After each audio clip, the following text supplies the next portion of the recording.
Islam Lining ki Shenglaba Lairik Quran ki maramda wahi kaya phonglaga Shenglaba Lairik atu mai thabagi video ama masana hangjuba Facebook account amata thagatluba Meeoi ama Meeyam na Pharaga Phuba dagi Leikhidre hari hiramasigi matangda press na phongba pawman hai Meeyam na Pharaga Phuba da Leikhidra ba Meeoi atude Yaripuk ke crew lobuk laikai dagi MD Imran Chahi Kuntaruk apukpa Leikhidra ba Azerudin Kawi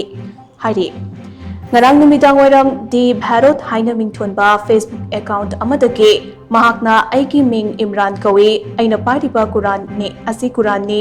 aikhoi Muslim ge Holy Quran taibung semba mapu mahakna dunia asi ahanba semba kanda semba haubadagi loibu fawbugi wari loina Quran asi da iraga dunia sida tharakhrabani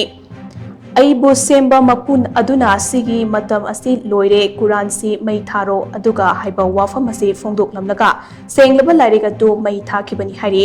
video adu urubadagi khoishaunarba Meeyam na mahakpu koithi thiraba matungda Meeyam changduna Phubada Leikhidabani thawdok adugi paw hek phangbaga Yaripok police station ge osina luchingba team ama thawdok thokfam aduda laktuna Meeoi adugi khongul likhi tungda Leikhidrebagi hakchang adu bamon leikai mathakta leiba oli leirakki turel mapanda maphi matai thongdana taraga leiramba thengnarakibani hari mafam aduda ngarang numidang pung 9:30 rom tabada Manipur police amasung forensic science ke team na laklaga yengsin khre haina so pawsna makhatari